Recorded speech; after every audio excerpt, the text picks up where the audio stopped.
I'm here to talk to you today about the history of the constitutional revolution in Iran.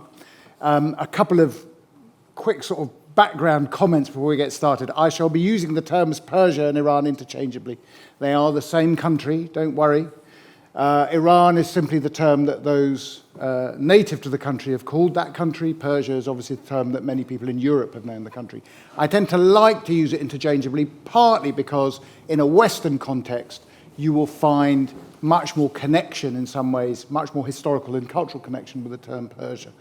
But even in the context of the time that we're looking at, many British and other observers would be talking about Persia, and those Iranians who were active and the political activists at the time would obviously in their own language be talking about Iran.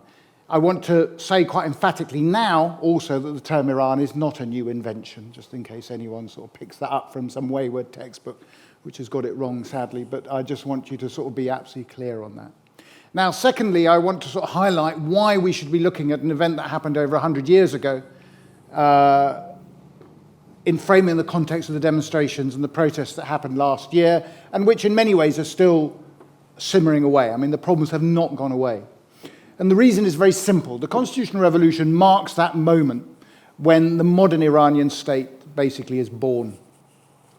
It shapes the political sort of lexicon for the next 100 years, at least to this day. And many people today who are fighting for their rights in Iran look to 1906 as that period when this process was born. 1906 itself, of course, has a long gestation. Okay, it's a process that took many, many years to come to fruition.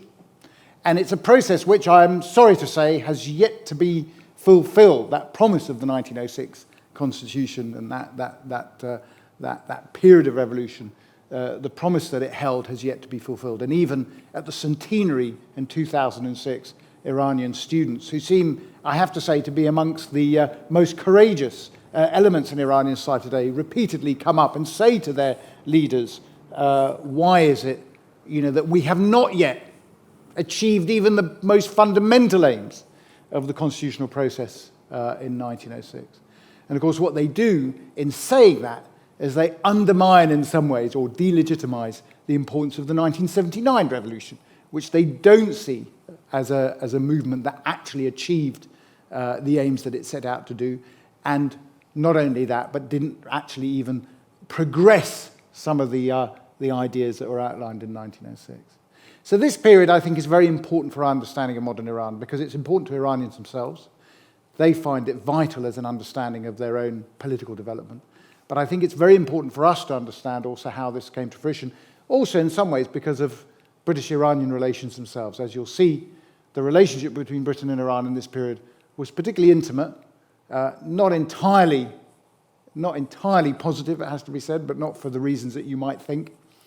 And one which nonetheless shows that there is a sort of a tradition in some ways of Anglo-Iranian or Anglo-Persian cooperation that we might, going forward, see fit to resuscitate. Now, this whole event starts in July 1906, this particular moment in the Constitutional Revolution, where the British Chargé d'Affaires in Tehran at the time, Evelyn Grant Duff, someone who was a relatively junior official, is approached by a number of senior Iranian clerics, as it happens, and they say to him, you know that we have been continuing our struggle against the monarchy and the absolute monarchy over the last 6 months, and we would like to seek your assistance in the pursuit of our aims, and we would like to take sanctuary in the British Embassy because we don't trust our government anymore. And Grant Duff, with a customary tact, says, well, it is not the policy of His Majesty's government to intervene in the domestic politics of Iran. So the clerics go off. They disappear off and they don't talk about anything. And then a few days later, they come back and they said, if we were to take sanctuary in the British Embassy compound, and this was a compound outside of Tehran, in the north of Tehran, it is actually inside Tehran now, but in those days it was outside Tehran, said, would you use force to evict us? And we don't know what Evelyn Grant Duff said at that time, but he can't have said anything too harsh. He basically said they might have said, well, it's not really our business really to forcibly evict you. So within 2 to 3 weeks, a number of individuals settled encamped in the British Embassy compound. And within those 2 to 3 weeks, those initial 50 individuals that go in eventually amount to 14,000. 14,000 people from a city of Tehran, which at that time we estimate may have been no more than 250,000 in total, 14,000 men, let's limit it to the men, so we would say it's a huge proportion of the politically active population and certainly in the male population of Iran in Tehran at the time, all settled in the British embassy compound. And there they instructed Evelyn Grant Duff, they said, in our negotiations with the Iranian government, with the Crown, we want you to be our interlocutor. It's worth pausing and thinking about that for a moment. That these Persian revolutionaries at the time decided to ask a relatively junior official at the British embassy, he was in charge, the minister hadn't arrived yet, that they want him to be the interlocutor. Why is it and how was it that the British played such a central role in the development and the progress of this revolutionary movement? And I think to understand that, you have to look back over the preceding century, actually, at the interaction and engagement between Iranians and the wider world and how they absorbed the ideas that were confronting them. And we finally come now to this slide, which was meant to be the second slide, which is actually one of the earlier encounters between British diplomats and the Persian king in around 1808, 1809. And it's just mainly emblematic of the interactions that occurred at the time during the Napoleonic Wars, where the British were looking to engage Iran as an ally, certainly in one sense for the defense of India, the growth of the British Empire in India, but also as a means of basically containing France initially and then ultimately the Russians. And for the better part of 100 years, Iran found itself as an imperial state in decline, although it took a bit of time to realize it was in decline, as an imperial state caught between the pincer, in a sense, of the Russian Empire to the north, by far the greatest threat to Iranian sovereignty, it has to be said in this period, because they were moving south, and the British Empire to the south and east in India.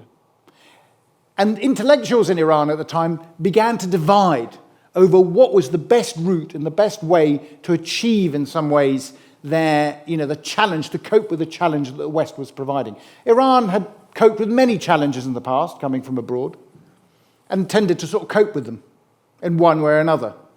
Absorb them, convert them, whatever. Adapt to their new. But the European challenge was something different. The European challenge was not only an economic and political challenge, but it was also an ideological challenge. And the British, in this respect, were particularly good, partly out of necessity, in expressing and exuding the soft power that they had. The British didn't have the luxury of the Russians in the 19th century of sending a brigade over if they wanted to get their job done. The British, on the other hand, excelled in another thing, political officers. People trained, really, in persuasion. And what did they have to sell? They basically sold, like a lot of these earlier diplomats did, they said to the Persians, the Iranians at the time, if you want to reap the benefits of modernity, this is what you need to do. They didn't say to them, by the way, that you're incapable of this. They said, actually, quite interesting, if you read the accounts, they say, look, we, a miserable island on the northwest coast of Europe, we haven't really done a huge amount, but the last 100 years have been pretty good for us. Why have they been good for us? Education, discipline, law. And that's what they say to the Persians. So you want this, this is what you need to do.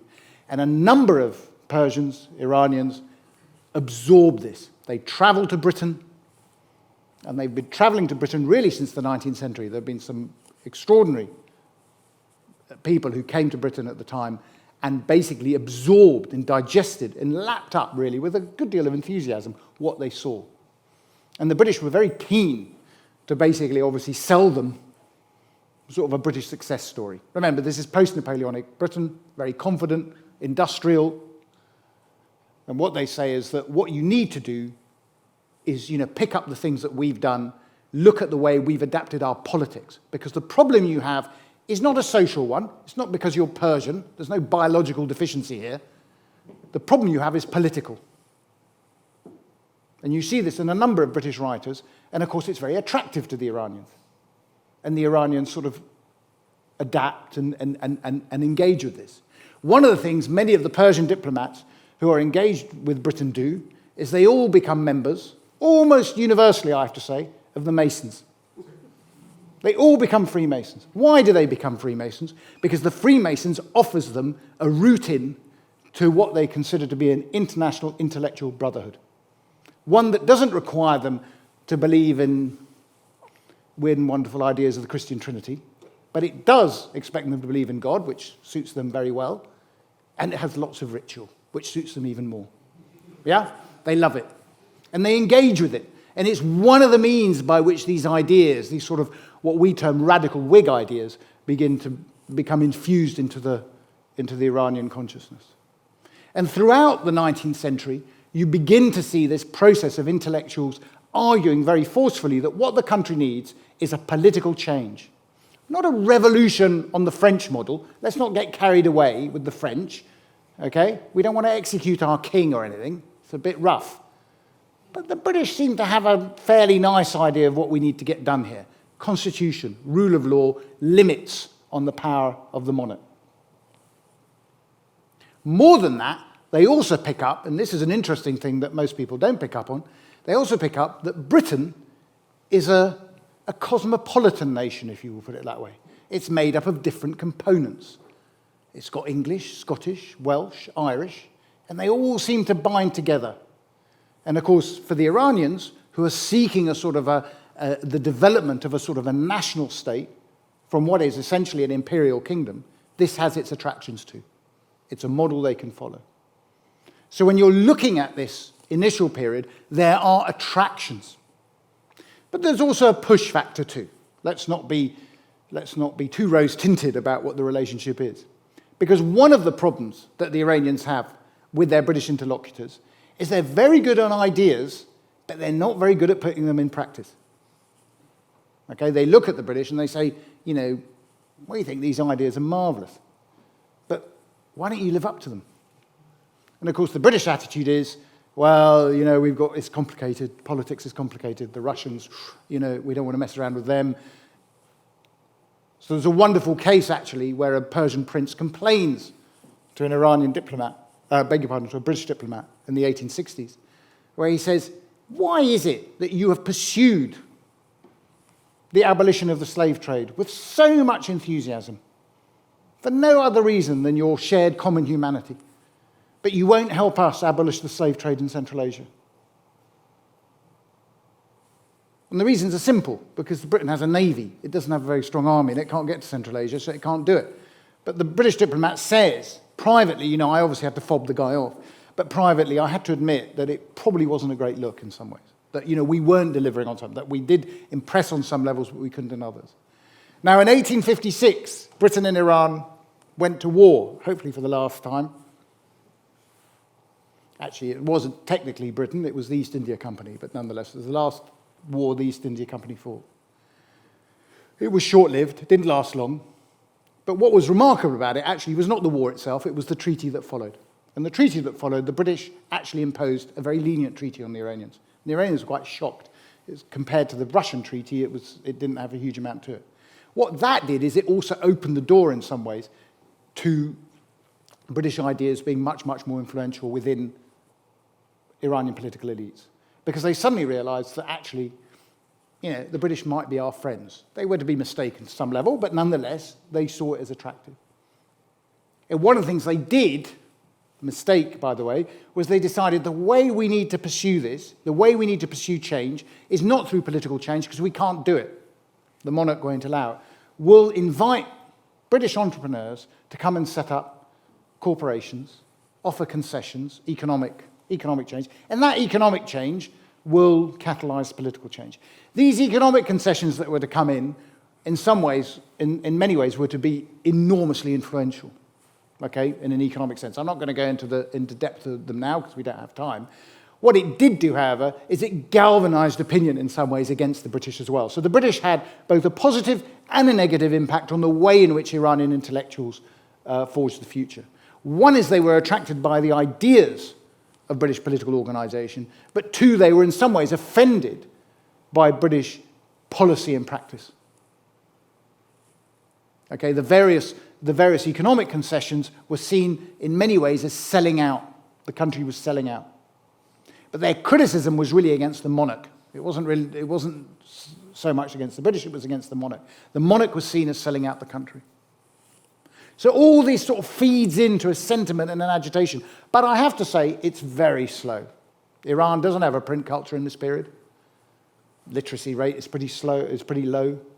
So it's not like you have, political ideas, in a sort of a febrile political environment, intellectual environment. It's not, it's pretty small. It is run through a series of sort of networks of connections, of sort of lodges, real or imagined, it has to be said. Many of them were imagined, but nonetheless, they were sort of connected. So what you have, the initial awakening, as people say, and it's one that Edward Brown basically, let me get to, I've forgotten to now push these slides on, so I'm going to skip this slide because it's not quite as important anymore. I've moved on. These are individuals who are basically active in developing ideas of constitutionalism in Iran. This gentleman here, incidentally, Sayyid Jamal ad-Din Afghani, is generally known by a lot of writers, certainly in the Arab Muslim world, as a political Islamist. I don't think he was. I think he was actually someone who pursued ideas of constitutionalism and Enlightenment ideas, certainly in Iran. He was very popular in London and Paris in the salons, and he wrote quite widely on it. Malcolm Khan was another gentleman who lived in London for at least a decade, and he produced a newspaper called The Law, which he wanted to get, in order to impress people on the different ideas. Now, there are two things that basically, several things which accelerate the momentum towards change as we get up to 1906. Let's park these two individuals for a moment because we'll get to them in a minute. Classic Foreign Office style here, by the way, as you can see on your left. In 1890-91, there was a concession given, completely misjudged, to a British entrepreneur, a bit of a crook, to be honest, by the name of Major Talbot, for a monopoly on tobacco selling in Iran. It caused huge offence amongst the merchant classes, and it sparked a revolt. It sparked a revolt which combined different elements in Iranian society, part of the Iranian elite, against the monarch. Intellectuals, aristocrats and intellectuals, the clergy, and the merchant classes, the bazaar. And these three groups came together. They persuaded a senior cleric to issue a fatwa banning smoking. It was very prescient. He said, smoking's bad for you. Don't do it. And almost overnight, everyone in Iran stopped smoking. They boycotted it. I mean, it didn't last, don't worry, don't get too excited. But the fact is, it was quite a moment. It was helped, interesting enough, by an earlier concession, which was the establishment of the telegraph company in Iran, which was the British Indo-European Telegraph Company, which allowed these ideas to disseminate quicker. But nonetheless, this moment is seen by different writers as the moment when this sort of Iranian awakening started, that there was this coalition of different interests that catalyzed a process of change and resistance. The Shah at the time was forced to cancel the concession at great cost, and it was seen as a bit of a triumph. But actually, from that period, 1891, through to sort of 1905, nothing much happens. The Shah is assassinated in 1896, but nobody really notices. His son comes in. Again, nobody really notices because he was even worse and even more lackadaisical than the father. And again, nothing much happens. There are certain things happening internationally which are quite important. One is there's a Russo-Persian war, a Russo-Japanese war, and the Russians lose. It's a shocker. Okay? The Russian Empire, the seat of autocracy, loses a war to an Asiatic power, and it sends shockwaves around Asia. Then there's also the Russian Revolution in 1905, which fails, but the agitation, a lot of Russian revolutionaries, particularly from the Caucasus, the Armenians, move south. So there's a certain amount of agitation in the air. The economy in Iran isn't doing particularly well, but it hasn't been for a while. There's a particularly obstructive Belgian customs official by the name of Monsieur Naus, who is there instructed to extract as much tax as he possibly can from the merchants. And in one particular case, at the end of 1905, he's particularly brutal. When I say particularly brutal, he basically beats someone. He didn't shoot him, he beats him. But the person he beats is someone who's seen to have a certain religious standing in society. And for some reason, and we don't know why, and this is always the problem with these revolts, this is the trigger. This is the straw that breaks the camel's back. I mean, it would have been extremely routine to punish someone who was agitating about something or complaining about paying too much tax. But for some reason, beating this guy sparks off a revolt. Now, the British minister in Iran at the time, a gentleman by the name of Arthur Harding, writes a very, very sort of, some of you will have read this, of course, a very, very laxative. Well, no, actually, it's not a bad report, actually, but he is a bit bored. I mean, you can see when it's at the end of 1905, beginning of 1906, and he says there's been a few things in Iran going, but not much. It's a bit boring. Nothing happens. This country, is useless. We ought to talk to the Russians about how we can split spheres of influence. And he says that, and he goes off. Now, in the period, January 1906 onwards, you get a series of rebellions. They're fairly light touch in some ways, but increasingly significant. They involve the clergy, they involve the intellectuals, and they involve the bazaar, just as you had in 1891. And the clergy in particular start to withdraw their services from the city, from the capital, and to withdraw from the capital. They say, until the king actually yields to our demands for a house of justice, we're not coming back. The king characteristically says, yeah, okay, we don't want hassle. We'll think of a house of justice for you, whatever that is. And in classic style, I mean, like all governments, he says, we'll set up a committee and we'll discuss it. So everyone comes back and says, okay, we'll set up your committee. Now, the detail of this goes on and on a bit, but it's about, and this is the period of several months when this goes on, and nothing really happens. But the protests mount. They start to get violent. Troops are sent in. People are shot. People get killed. Again, we're not talking a vast number of people, but it's still significant by Iranian standards. And what you're beginning to hear is people talking in terms that they've never talked before. You have an official sitting. The king says to people, they say, we're very pleased that you are here to support and you're loyal servants of the crown. And you get people saying, we are not servants of the crown, we are servants of the nation. Completely different language. The king, although he's very lackadaisical, doesn't really sort of understand what's going on, but clearly the momentum is getting away with him. The king then, with alarmingly good timing, has a paralytic stroke. And he's out of action. Fortunately, his Minister of Court takes over, who's even more reactionary, because he thinks, well, the king is a bit useless. So now that he's had a paralytic stroke, I'll take over and I'll sort this rabble out. Of course, in trying to sort the rabble out, he just makes matters worse. I say these things because I just want to sort of emphasize to you how revolutionary movements are very contingent. It's a bit of bad luck, a bit of good luck. But the king, there's a wonderful account by Cecil Spring Rice here, the chap on the right, who says that the king in his paralytical stroke was being told by his courtiers just how well and fit he was, even though clearly he wasn't even really communicating anything at all. But they were encouraging him to continue living.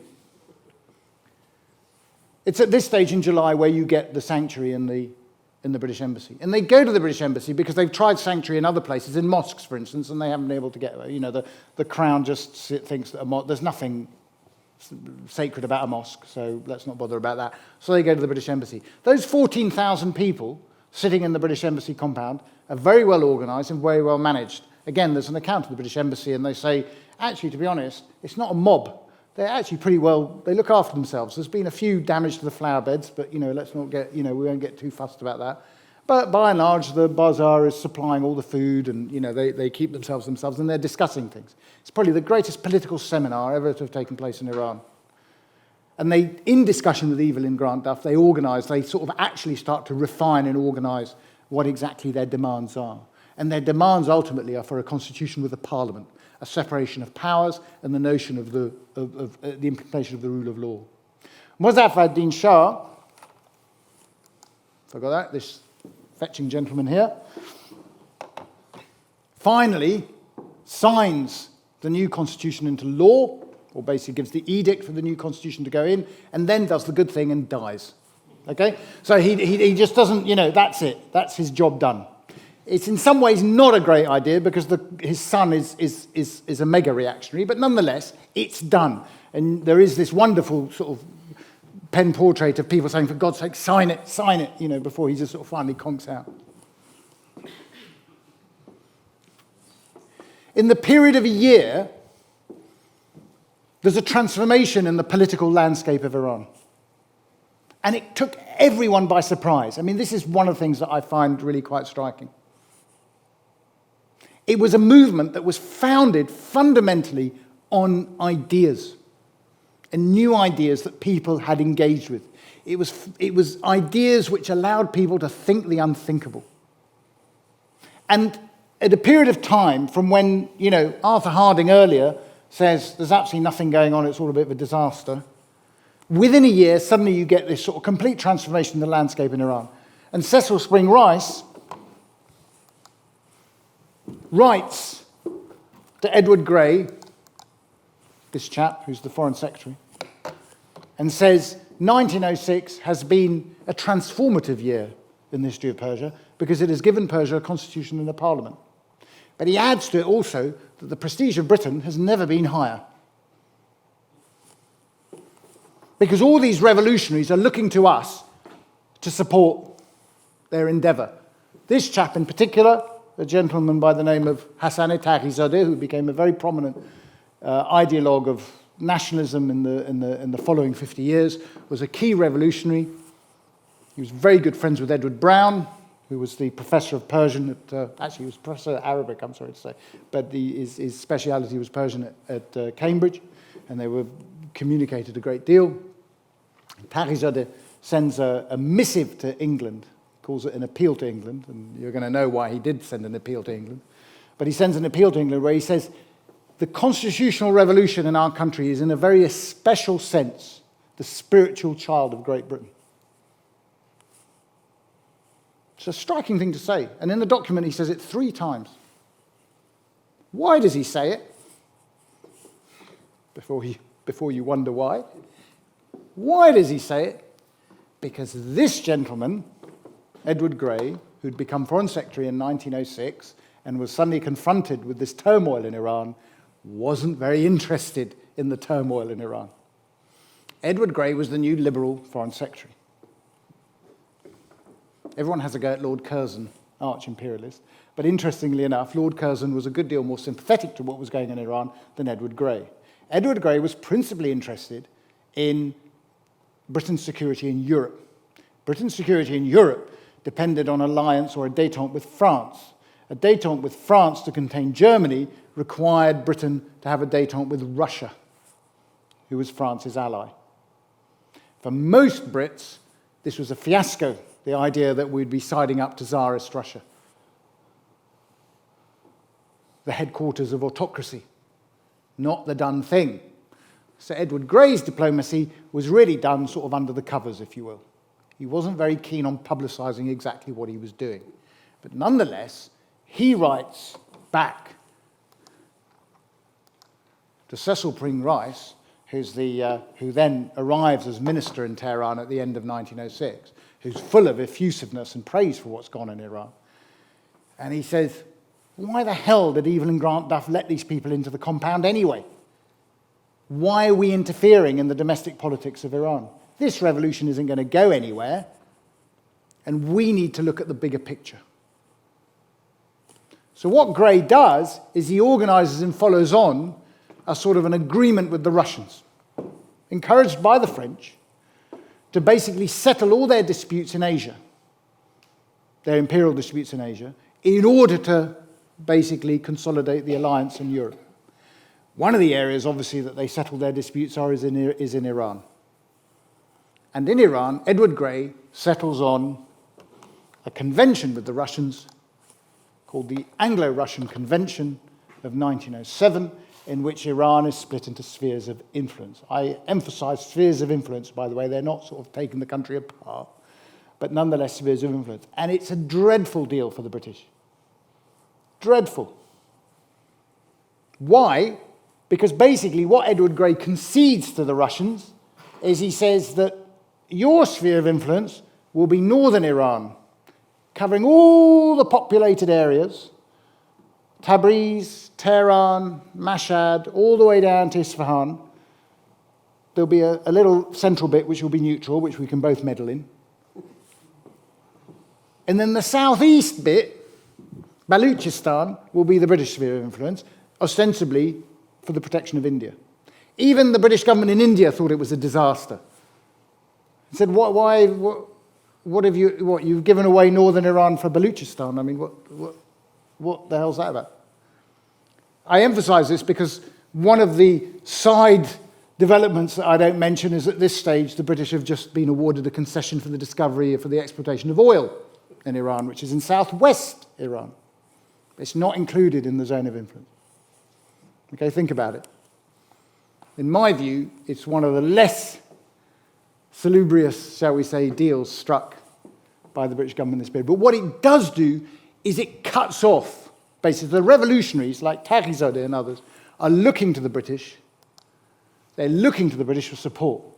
They say the Russians are against this. The Russians, they've been defeated by the Japanese, they've had a bit of a hassle with their own revolution, but now Tsar Nicholas is back and he wants rid of this nonsense constitutionalism.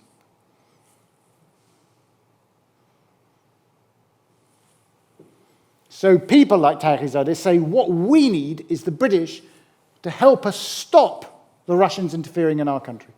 And it's a very interesting document he puts out. He says, I don't want the British to intervene in Iran. I want the British to stop the Russians intervening in Iran. But Gray, sadly, is of the view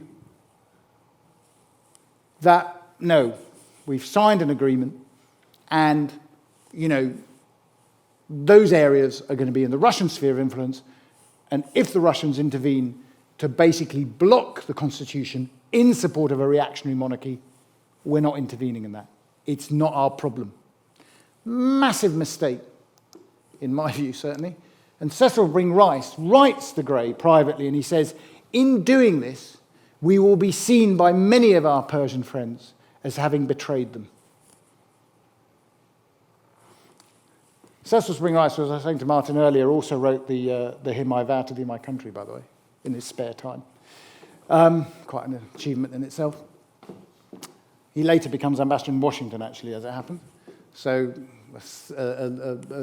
quite a list of celebrated postings. But Spring Rice is absolutely right. And he laments in his letters. He says, what we have done is we've dropped the ball very, very badly here. There is a constitutional revolution that is built on a model of a British constitution. You'll see in books, by the way, that they'll say it's based on the Belgian constitution or the Bulgarian constitution or this, that, the other. This is all flannel, all right? This is because nobody wants to admit it's actually from the English constitution because, that would be a bit problematic for them. But basically, the Belgian constitution is a redacted English constitution, okay? So this is what it is. So they've adapted it from that. It's a parliamentary system, okay? With the, with limitations on the powers of the monarch. A limited franchise, by the way. We're not talking about a franchise that's universal by any stretch of the imagination, but it doesn't compare too badly with what's going on in Europe. But more pertinently within it, it does say in its original construct, in its original reading, that sovereignty lies with the people. And this is quite striking, and it's pretty progressive.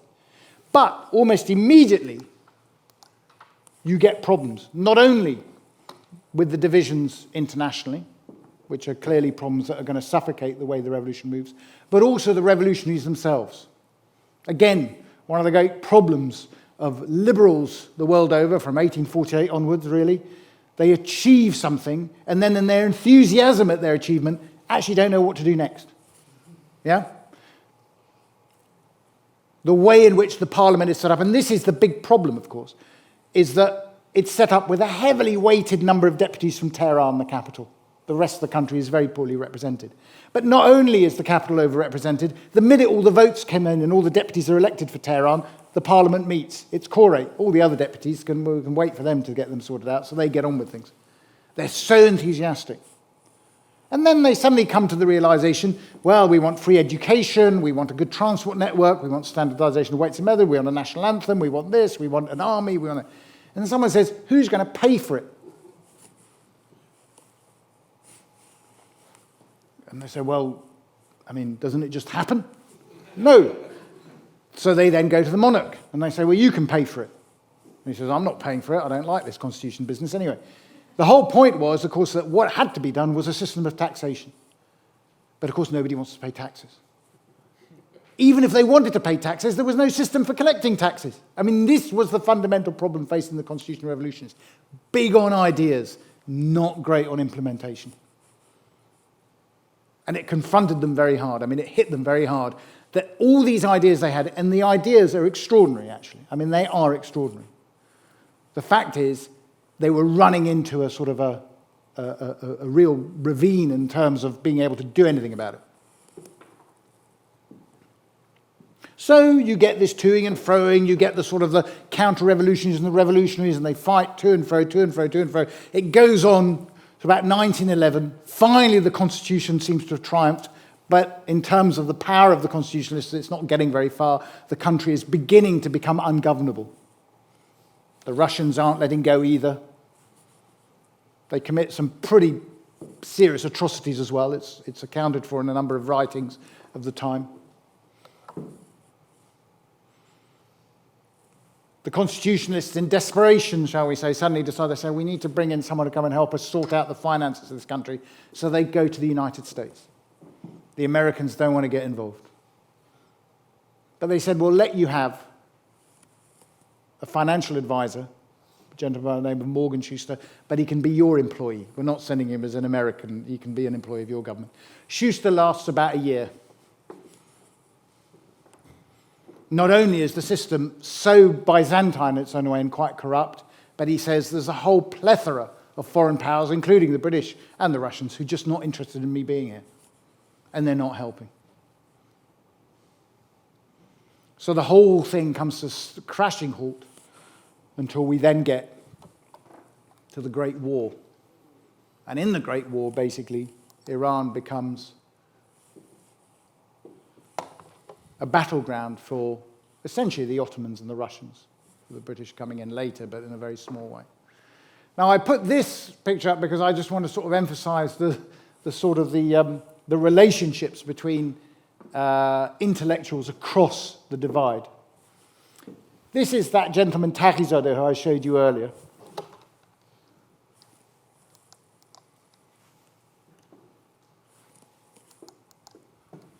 Now suitably tied and suited up, coming to London to come and plead the case for the Constitutional Revolution. He is aided and abetted by his colleague at the University of Cambridge, Edward Brown, suitably attired in Persian costume.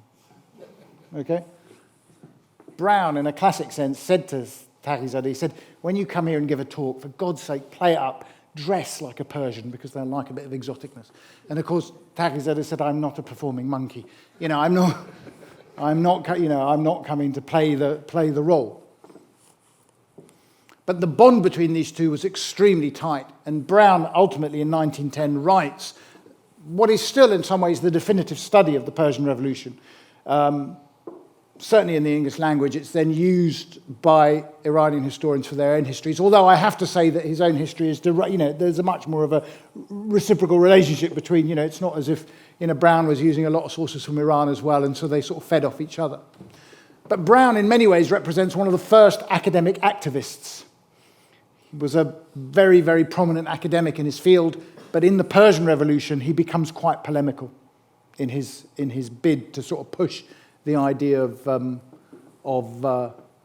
importance of the Persian Revolution for Britain and the wider world, and not least, obviously, for the Iranians themselves. It's writers like these, of course, that set the scene and set the legacy for the Constitutional Revolution going forward. Because the Constitutional Revolution in Iran fails in practical terms. It doesn't succeed. But what it does do is it basically inaugurates what we might term a revolution of the mind. Okay, and this is important because the legacy of the Constitutional Revolution is profound. And subsequent sort of rulers basically reflect off it.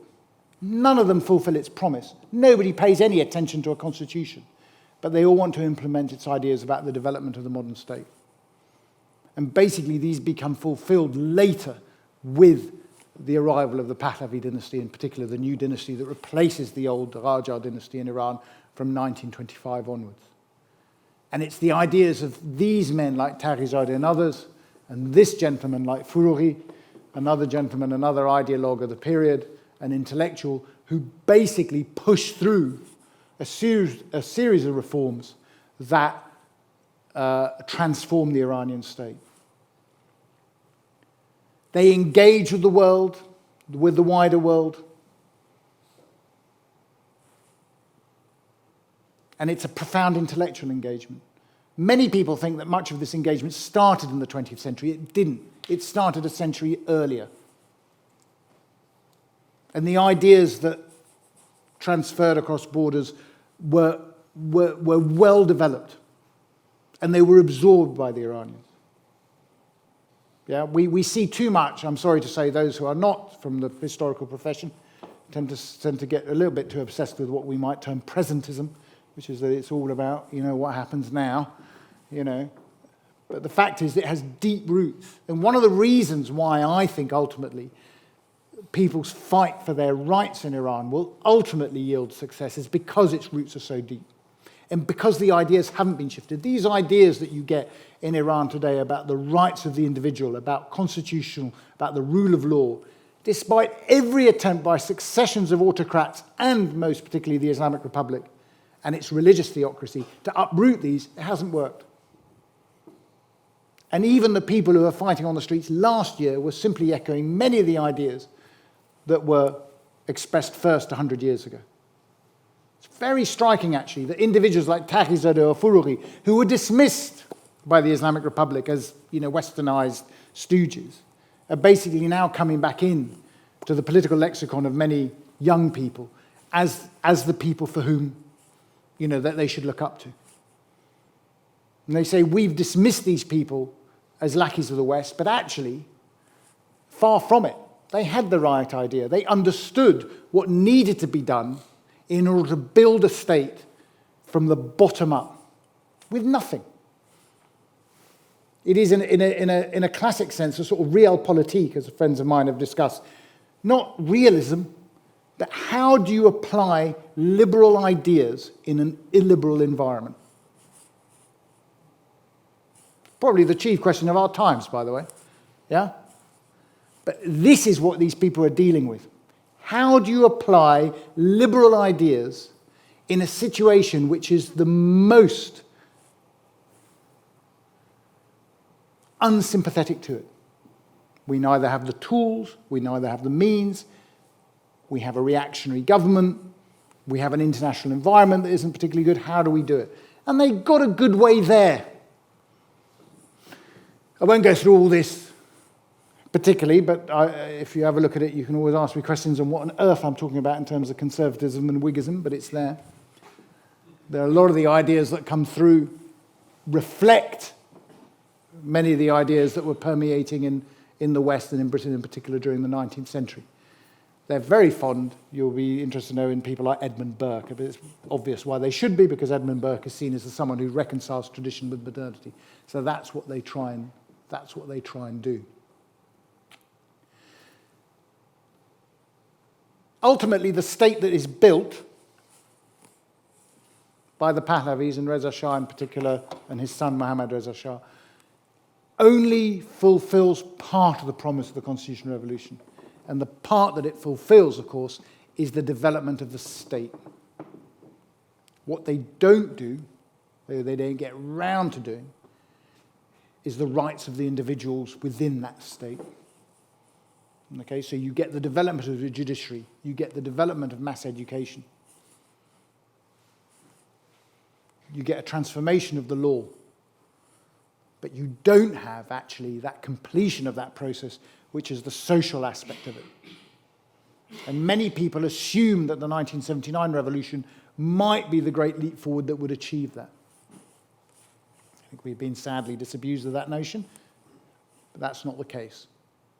In many ways, what the current crop of rulers in Iran are trying to do is to take Iran to a pre-constitutional revolutionary phase, where the king is absolute, but not just absolute, in this case, even more seriously, truly divinely mandated to do as they please.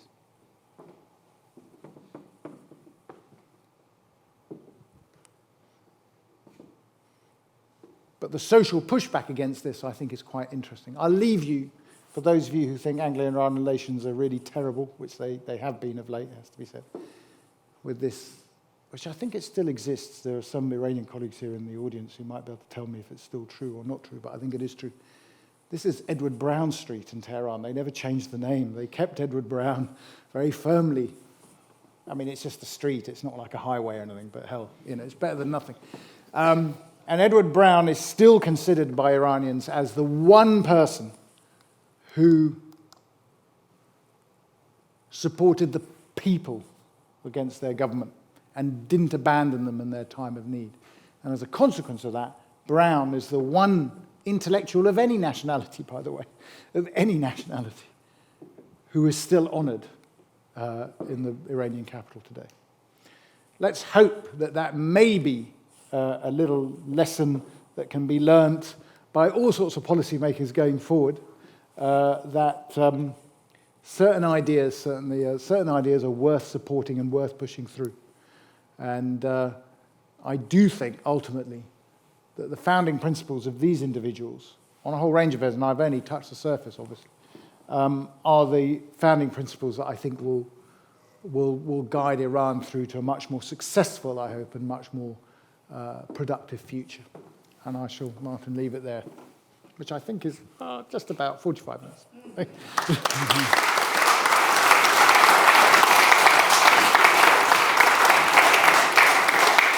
Thank you.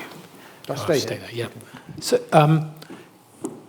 could you clarify for me a little bit about the period of time when the spheres of influence were developing? And so we've got Russia on one side and UK or on the other. How aware were they of the potential raw materials in Iran at that time? So a little bit before we needed oil, wasn't it? So why were they splitting it up? Was it to control the access to India or other routes, Silk Route and so on? What was it for? At that stage in 1907, it was purely a geopolitical decision for the protection as a buffer zone for India and obviously for the Russians, for their own sphere of influence to their north. They weren't thinking in terms of natural resources at the time. I mean, oil hadn't been discovered yet, right? Oil would be discovered in 1908. I mean, one of the great, problems when we look at the oil industry in Iran is we sort of assume that it was a given, that it would be, this was going to be a major centre of oil production. But at the time when Knox Darcy was given the concession in 1901, despite the fact that there was obviously clearly oil seeping out the ground in places, the fact is they couldn't find reserves that were exploitable. I mean, they couldn't find it. It took him 7 years to discover, and they almost went bankrupt. But it is striking that it didn't even feature in Gray's calculations. I mean, it wasn't even a feature. In 1915, during the Great War, the sphere of influence is extended, because by then oil is being produced, and of course the Royal Navy has gone over to oil as its principal source of fuel. And was there an involvement of commerce, commercial organised, like the East India Company had such a powerful influence over Indian politics? Was there a commercial companies engaged in the periphery of all of this at the time? Oh, yes. I mean, so the British had the British Imperial Bank of Persia, which was the one sort of body that basically had fiscal sort of duties in Iran, effectively could print banknotes.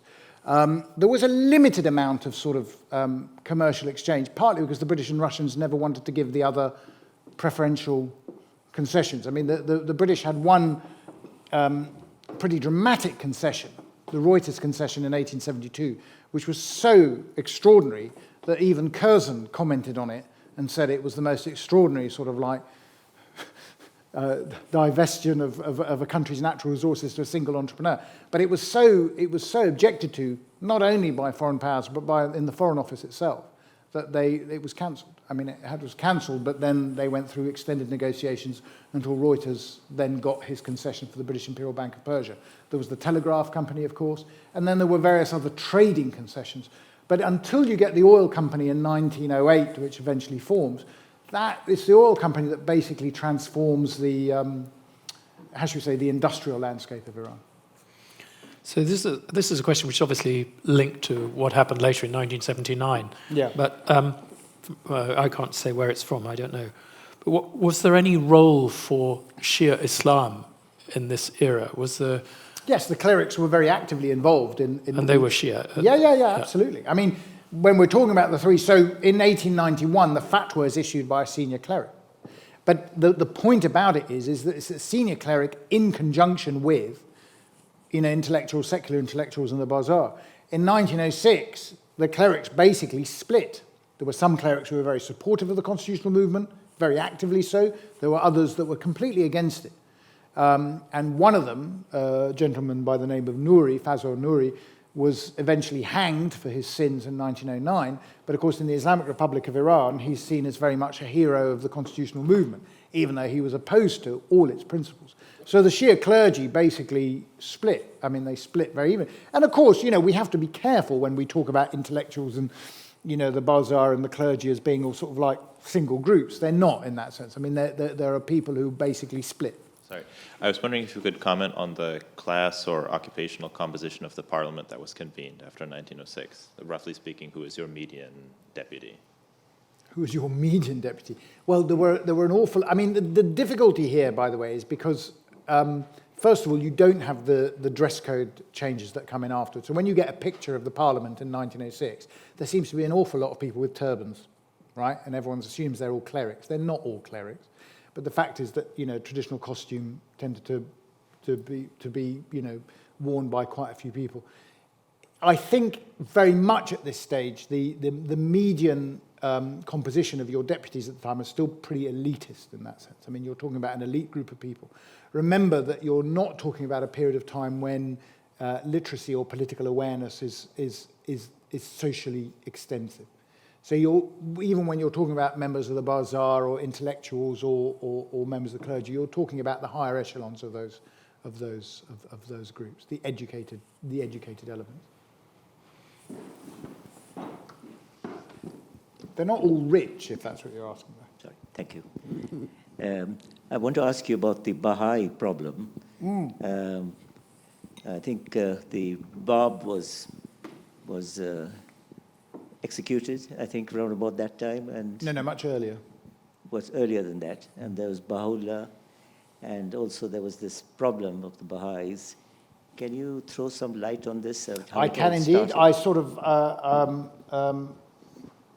skipped over that, unfortunately, because of time, but also because I think it adds another layer. But I'm happy to outline it here.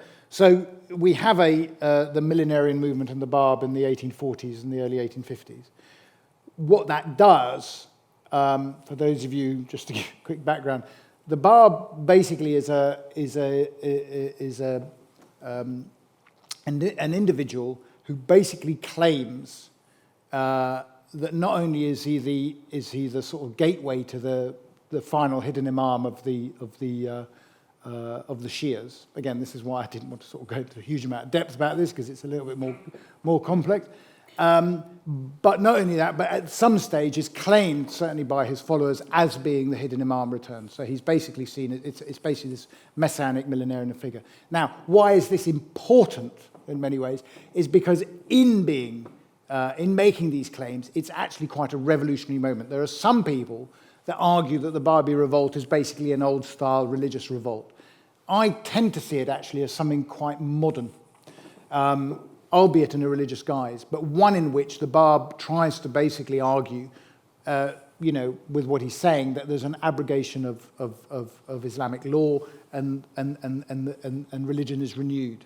And it's the first time, by the way, that you see women unveil in Iran, okay, because they say that Islamic law is now over. Needless to say, the traditional clergy aren't overjoyed by this development, and basically the Babi movement is crushed. Ultimately, it takes shape under Baha'u'llah and to the Baha'is that you have today, and they move abroad, obviously. There's still a lot of Baha'is, obviously, in Iran. They are treated by the Orthodox clergy essentially as heretics, okay? I mean, that's the way they're treated. They are not recognized. Now, why are they important in some ways for the constitutional revolution? Because one, the Babi revolt encouraged, again, people to think the unthinkable. It shattered that orthodoxy. Okay, so that's one thing. And there were a lot of Babis who came from very well-educated groups, very wealthy groups. A lot of aristocrats became Babis. And those Babis who stayed in Iran, they didn't go with Baha'u'llah into the Baha'i faith, but became what are known as the Azali Babis. They are generally considered also to have been very pivotal in the development of the constitutional revolution. So you can see from the Islamic Republic's point of view, of course, the constitutional revolution is full of Babis and Freemasons, which is why they're deeply suspicious of it. But I think it's very, very important, actually, in terms of showing how these new ideas basically shattered the orthodoxies. And I think the Babis are actually extremely important in that process as well. So that's what I would say in terms of the constitutional revolution. Same would apply to Baha'u'llah. Baha'u'llah. What about Baha'u'llah? I mean, he was his disciple, so to speak. But it's the Azali Babis who split off from Baha'u'llah. So Baha'u'llah would have gone abroad by that stage. But nonetheless, they would have had I think they would have had an influence in changing the ideas that were shaping the political dynamic in Iran at the time. But I want to make that distinction between the two different groups in that sense. There's a group of questions which I'll try and reword, which is, when did an identity as a state arise? So there are some people drawing parallels between what's happening to the Azaris in southern Azerbaijan at the moment.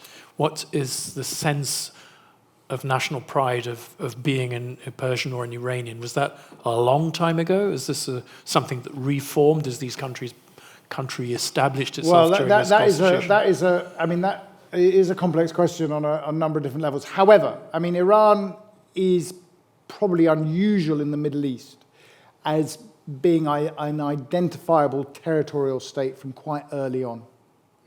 Okay? So it's not a dynastic state. It's not like the Ottoman Empire, which defines itself in relation to the dynasty. Already from the 17th century onwards, you have in documents the notion of the state of Iran.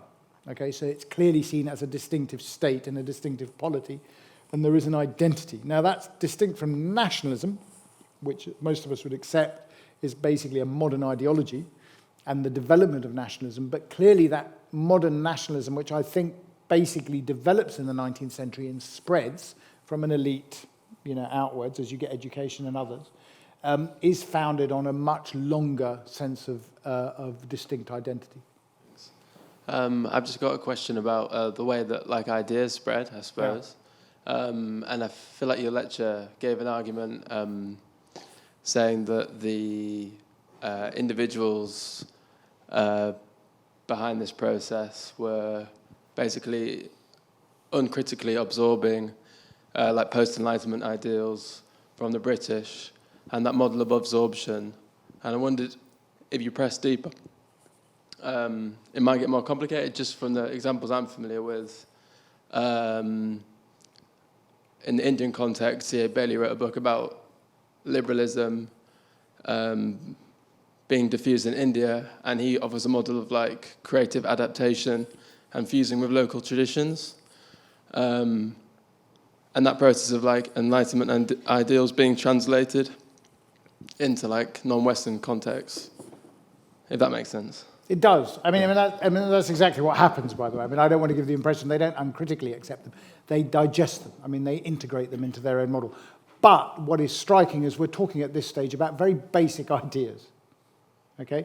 So it's basic ideas of state development, of which they find some of the ideas about, what the British give the Iranians at this period is this possibility of change. Okay? That's basically what it is. And that's what I mean by a very Whiggish narrative. Okay? Now, when it goes into practice, clearly there's an element there where they need to integrate these. I mean, you get a whole group of constitutionalists who basically rigorously interrogate many of the sort of intellectual texts and start to try and adapt them to the local environment. That said, I wouldn't want to exaggerate to what extent. I mean, you will see that later in the 20th century. But it's very interesting how people have rebounded back. So in the Islamic Republic, for instance, people will talk about Islamic economics or Islamic human rights or this, that, the other. In many cases, what people have concluded is that this doesn't make a huge amount of sense. Okay, there are human rights and there's economics. And these are disciplines and these are other things and rights that you need to basically incorporate. Now, does it have to sort of sit well within an Iranian context? Yes. So in the constitutional revolution, for instance, one of the aspects of the constitution was there should be a 5-man religious committee made of clerics to make sure that laws that are passed are do not contradict Islamic law. But again, first of all, I mean, I should say that the committee never sat, which was a major issue, right? But the idea was certainly there, but the fact is also it depended very much on what you understood by Islamic law. Okay, I mean there is a distinction between that notion that what people were arguing here for was for rights. Okay, and I think there is a sort of there was a division of opinion, certainly among the clerics at the time, about how you can reconcile those. But there were those that did reconcile them. They said that sovereignty belongs to God, but God has delegated that to man, and therefore, by extension, man has agency over his future. I use man and woman interchangeably, by the way, in case anyone of you. I'm going to read a last question from someone in the overflow room. It's quite a little bit longer as a question. You said that the Islamic Republic is trying to take Iran back to a pre-constitutional era. But this person's heard that one of the consequences of the post-1979 revolution and the war with Iraq was actually significant bureaucratization of the state within post-revolutionary Iran. Is that right? And therefore, has the Islamic Republic actually developed aspects of constitutionalism by accident, as it were? Yeah, no, I mean, that's, there are elements that I have a friend of mine who says that, Khamenei is the third Pahlavi king, which is quite an interesting idea. I think one of the problems we have here is that we tend to see the Islamic Republic, which, has been going for 44 years after all, almost like it's some sort of like static political organization. It's certainly true that what you see, so when I chart the Islamic Republic, I see the Islamic Republic as a legacy of the Pahlavi state. So it carries a certain momentum of the previous 50 years of development. But then there's a period when that stops and the thing starts to go into decline. And what you find is that basically, certainly in my view, is that many of the aspects of the state that exist at least in theory, in practice, don't really work anymore. So, I mean, one of the striking things, of course, is that no state since 1906 has ever thought it legitimate to abolish Parliament. No one. They won't dare. Okay, Parliament is a fixed aspect. We've got to have it. Almost every single one of them has ignored it, however. Yeah, or tried to manipulate it, or tried to, And what you're finding now is that people are complaining that Parliament, which at the onset of the revolution in 1979 was seen as the House of the Nation and this, that, the other, is basically now seen as a cipher. I mean, it's basically seen as a sort of an adjunct to the office of the Supreme Leader. So essentially, all these institutions have become hollowed out. I mean, that's basically what's happening. And what you found is a re-establishment of the dominance of the role of the Supreme Leader in Iran. I mean, this is a lecture for one of your subsequent lectures, but of the Supreme Leader's office that has taken on, as a sort of a religious despotism, a degree of power and authority that most Persian monarchs would have envied. I mean, that in theory at least, whether you can do it in practice is another matter, but in theory at least, few Persian monarchs, at least in the last 300 years, could make the sort of claims to authority that the current Supreme Leader in Iran is making. Thank you very much. I'm sure you can see why we invited Professor Ansari. It's been a delight to hear you. Thank you very much from all of us.